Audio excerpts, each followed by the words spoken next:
গোপালগঞ্জ 250 শয্যা জেনারেল হাসপাতালে অভিযান চালিয়েছে দুর্নীতি দমন কমিশন। সকালে এই অভিযান পরিচালনা করেন গোপালগঞ্জ দুর্নীতি দমন কমিশনের উপপরিচালক মশিউর রহমান। হাসপাতালে ব্যাপক অনিয়ম ও দুর্নীতির অভিযোগ পেয়ে এই অভিযান পরিচালনা করেন তারা। এ সময় হাসপাতালে সরকারি ওষুধের হিসেবের অনিয়ম, সঠিক সময়ে ডাক্তার না আসা, টিকিটের টাকা বেশি নেওয়া সহ নানা অভিযোগের সত্যতা পায় দুদক। তথ্য প্রমাণ সংগ্রহ করে তদন্তের মাধ্যমে দোষীদের বিরুদ্ধে ব্যবস্থা নেওয়া হবে। তবে অভিযোগের বিষয়ে অস্বীকার করেছে হাসপাতাল কর্তৃপক্ষ।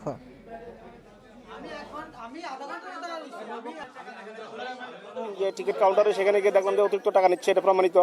ডাক্তাররা 8টা থেকে 9টার মধ্যে ভিতরে রুগী দেখার পরে 9টা থেকে তারা আউটডোরে সেবা দিবে। আউটডোরে হিউজ পরিমাণ লোক বসে আছে কিন্তু ডাক্তার নাই। এটা আপনারা নিজেরাও দেখেছেন। এমন অবস্থায় এটা প্রমাণিত যে এখানে ডাক্তাররা সেবা দিতে অনীহা এদের। তো এই বিষয়ে আমরা কর্তৃপক্ষকে জানাবো।